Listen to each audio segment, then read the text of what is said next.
Alright guys, I've got another one I want to share with y'all. It's going to be a little lengthier than the ones I normally do. Some of y'all have asked for some longer videos, so we're going to go for a longer video. I found this one, and I really like this this story. And I think y'all are going to really enjoy it too. I don't know, it just kind of a warm, kind of a, I don't know, just feels real. And we'll get into that. I appreciate all you guys that's been helping me on the PayPal. We haven't done a whole lot of investigating right now. I'm having to have some transmission work done on my vehicle, so that's kind of halted us back a little bit. And you know, transmission work's not cheap, so I'm having that done. And as soon as I get that done, we plan on getting out and stuff like that. But it's coming. We're going to do some on-the-scene stuff coming up. But again, the PayPal stuff has helped so much. A lot of y'all have stepped up, and it's much appreciated. And God bless each and every one of you that are doing that. I really appreciate it. For those of you who can, those of you who can't, a comment and a like has always been enough since the day I started. I appreciate it. He says, I wrote these words in the summer of 2012 after falling in love with one of, and I believe it's pronounced Clayoquot Sounds Remote's Corners. It's a pristine region on Vancouver Island, west coast. The inlet radiates the mystical air of the Pacific Northwest more than any other place I've visited. A dramatic topography covered in the exquisite expression of the ancient temperate rainforest ecosystem. The river valley and the adjacent fjord are powerfully humbling. The wild charm of the place cast a spell over me. After venturing out there on kayak trips and camping in the valley for 1 or 2 nights, I knew I would return someday to spend much longer.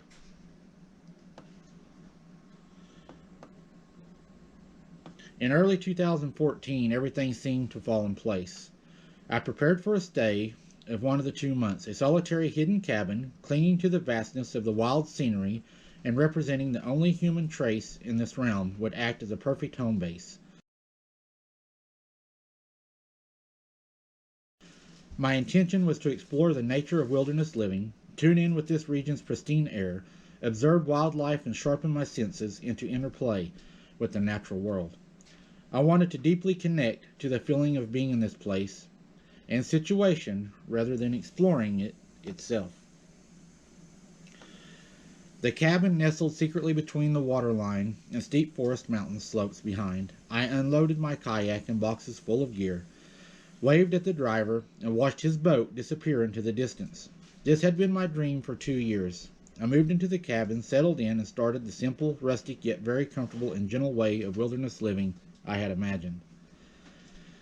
The cabin was an ideal home base and a safe shelter. The days were sunny without a single cloud in the sky, the night starlight and cool. I observed the morning fog lifting off the mountains into the fjord when I awoke, saw the tides roll in and out of the front of the cabin, watched the light revealing the many different facets, shades, and moods of my favorite place. Here, however, bald eagles, kingfishers, gulls, ducks, seals, sea lions, and river otters revealed themselves quite frequently. The haunting call of a loon traveled across the water from the estuary to the evening, and often I could hear the deep booming of male sooty grouse resounding from deep inside the mountain valleys. I paddled to the river each day and evening, quietly sitting in my kayak, observing and listening. After dark, I ate dinner by candlelight inside the cabin, and then switched on my headlamp to write wildlife reports and journal notes.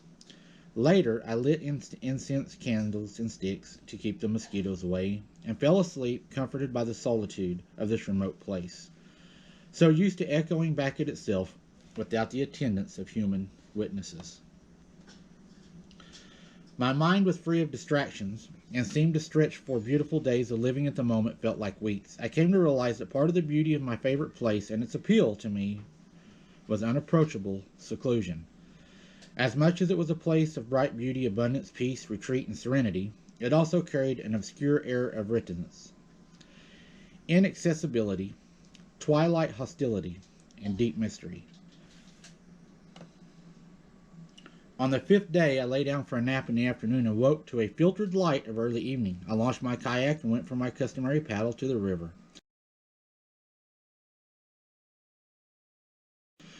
When I returned, I noticed the first weather change since my arrival. The weather's starting to change, and a lot of these events happen with weather changes. After dinner, I stepped outside onto the front porch. The clouds were a lid sealing the roof of the fjord and making the standing air close and muggy. In the pitch black beyond the porch, the night was conspicuously silent. The water was still, there wasn't a breath of wind, and I couldn't hear any bird calls or seals catching fish close to the shore like the previous nights. You notice the animals are starting to get quiet and how everything's starting to lose the wildlife in the area. That's usually a good sign that there's a predator in the area. I went back inside and I exchanged texts with my friend on a satellite communication device. Then I heard a strange sound somewhere in the distance. I stepped back out onto the porch and listened carefully. Yes, there it was again. It sounded as big rocks or boulders were being turned over or thrown. It must be a black bear looking for a late night snack in the evening. I reasoned, and perhaps rocks loosened by the change of temperature falling out of the cliffs. I strained to hear any other clue as to the source. That's when the strange owl-like vocalizations started. It seemed like several of them, replying to each other from different locations in the distance. Between these sounds was absolute silence. A lot of Native Americans said that they used owl sounds and other animal sounds to communicate.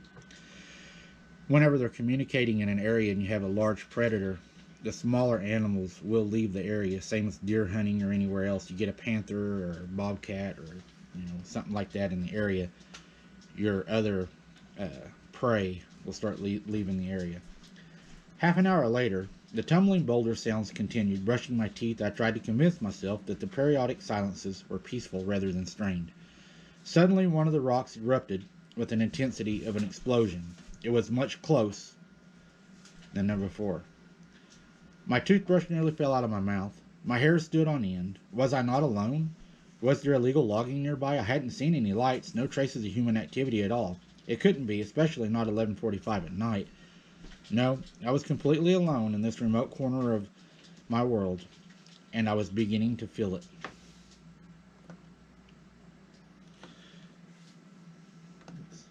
My instincts told me to retreat into sleep. I had probably just allowed myself to get spooked.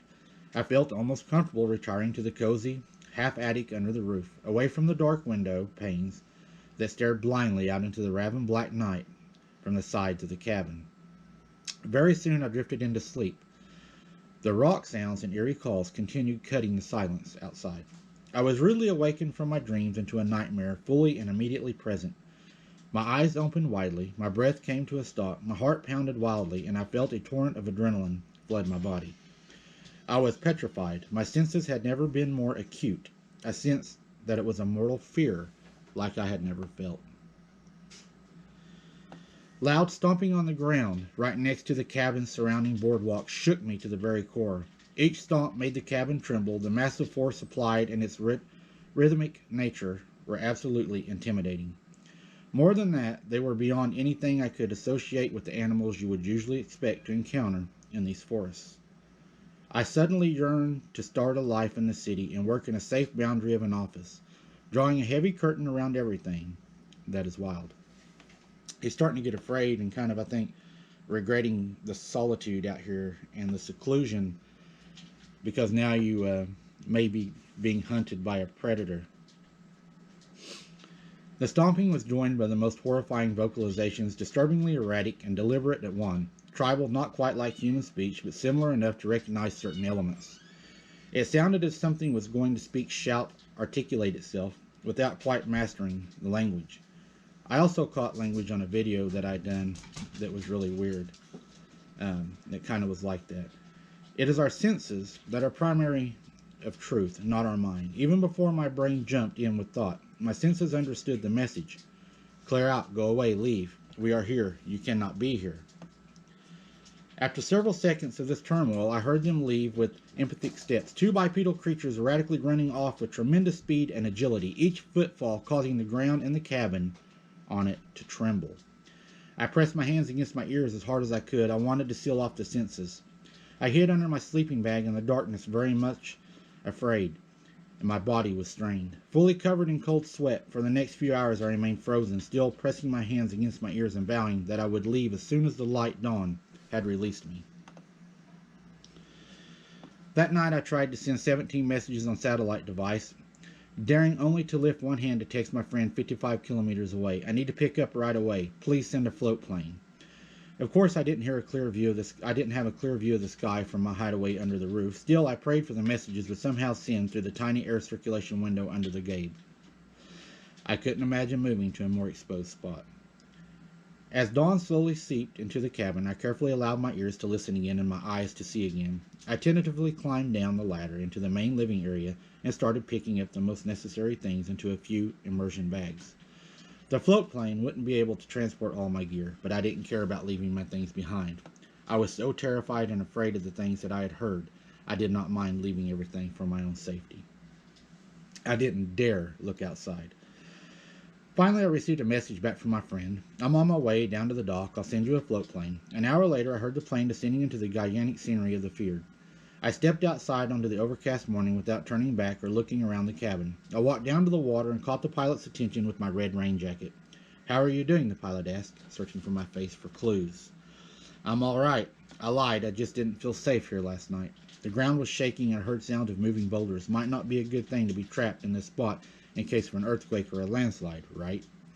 There was no way I could tell him the truth without seeming crazy, but he pressed me, curious to learn more about the sounds I had heard. I described them more precisely. He said, that sounds like a Sasquatch to me, the pilot offered. I hear stories from people up here that hear them turning over boulders on the shoreline all the time. Later, my friend Antofino would echo the pilot. I guess there's a reason why the First Nations call that place home of the Sasquatch. The plane turned down into the fjord, picking up speed and lifting into the cloudy morning. We flew over the dense and mysterious fogged forest, cloaking inlet mountain slopes. For the first time, I saw the water's mountain ranges, cliffs, and river valleys in my favorite place from the air. I couldn't peel my eyes away, and it was more beautiful than I had imagined, and it was also full of more fear than I had ever thought. And now I fell helplessly in love with it all again. This article was published in the Adventure Kayaks 2015 issue. This guy had a pretty scary encounter. He wrote for an adventure magazine and said he would never return to this place, which was a place that he really enjoyed. It was a place of solitude for him. But after that night, he was so afraid he was unable to return. A lot of people have this happen to them in a lot of their favorite places that they've visited for years, never have an encounter, and then the next thing you know, something happens and they never return or sell the land or just let it grow up. And I've noticed in a lot of my investigations, this happens a lot. A lot of people get so afraid that they can't even return. And I kind of know the feeling because when I was younger, we heard and saw things in the woods when we camped. And there was places that we felt uncomfortable and places we felt comfortable. And it's just like some places you knew if you went there, it was going to be a good night. Some places you knew if you went, it was probably going to be a little bit wild. I don't know if it's because they have certain places they stay or if it's just because, well, maybe we sense something's there before we ever know. A buddy of mine named Steve told me that you should always follow your gut instinct, and if it tells you to get out, it's time to leave. Don't second guess it. You can always come back. It's better to come back than to be a victim, for sure. And it's not only the cryptids we have to worry about down in these areas. I went on an exploration in the woods, and I had 3 or 4 guys follow me on mopeds with long beards, long hair. They had large knives across their chests with their shirts off. And they followed me the whole way, keeping a distance from me. But they was watching me. They didn't care that I seen them watching me. They were very dirty. Looked like they hadn't bathed in a long time. Just the way they looked at me, I felt very unwelcomed. It was enough that, well, I took my long rifle from my bag and placed it over my chest in the ready. But the way they followed me, they looked through their binoculars at me. They didn't care that I could see them watching me. They were not trying to hide it at all. And whenever I did leave and make it back to my truck, as they followed me in the wood line, they followed me all the way to the exit of the woods, turned around, and then drove right back off down in the ditch and out through the woods. And a lot of people tell me that they believe they could have been feral people. I'm not sure what they were, but I know it was a pretty crazy experience. So you have to be careful of a lot of things when you're out there, not just cryptids, but there's other things in the woods that'll hurt you, snakes, etc. But I wanted to share this with you guys. I thought it was a really interesting story. I enjoyed it a lot, and I hope you guys enjoy it. Again, thank you for all the support that you all give me. You guys are the best. I have the best team on here. And share us out, share us to your friends. Let's get some more numbers out there, see if we can grow some more. We got some good stuff coming, boots on the ground as soon as that transmission's done. And I got some places already I've been invited to come to. So we'll see y'all there. I appreciate each and every one of you. Until then, keep your head on a swivel.